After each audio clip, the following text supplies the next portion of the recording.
Commander ay naglimpyo. Kana mo isawa, limpyo gyud. Ay lag sa muka kay matulog ra ba na. Karon magluto ta. Wala naman dyan misudan. Kanilang ulos baboy gyud akong na tripan og lutoon. Lisod kay diri sa bukid guys kay sige lang sardinas. Mag-ihaw mig baboy. Eh, wala na gyud, wala na misudan. So mao ni ato ning laplap po ning ulo ani. Muna tong sisig tapos kaning mga bukog-bukog sigangon na to. Wow! At umpisahan ko na pagkatay itong ulo. Laplapin ko itong lahat ng balat sa ulo niya. Itong lahat ng maskara at gagawin nating sisig. At yung laman naman mga idol ay sisigangin natin. Ayan.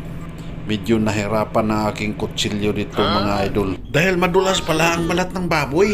Kaya nahirapan ako. Ayan o.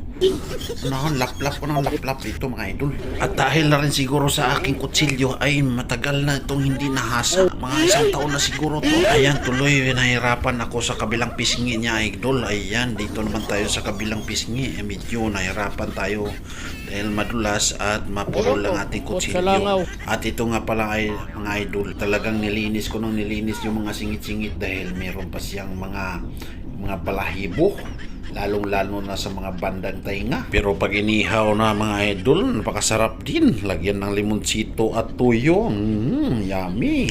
Itong baboy na to mga idol, nasa mga 60 kilos na to mga idol. Kinatay namin to dahil nagkaroon na ng mga alarma sa ISF mga idol. Kaya inunahan na namin habang hindi pa sila nagkasakit. Kinatay na namin at binibinta namin yung mga karne niya mga idol. At iniwan ko na at tinira ko tong ulo mga idol dahil pangkonsumo na namin to mga idol pang araw-araw at minsan sa isang linggo makapag-ihaw tayo dito at makapagsigang. Ayan, sarap no.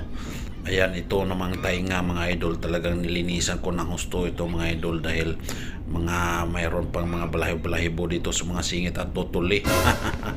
Kaya mga idol, linis ang linisin talaga, ayusin ang paglinis. At ito na mga karne mga idol, nakita nyo na mga karne ko, napakarami din. At diba? Shoutout nga pala sa lahat ng mga sumusuporta sa Bulanon sa Desierto. Maraming salamat guys.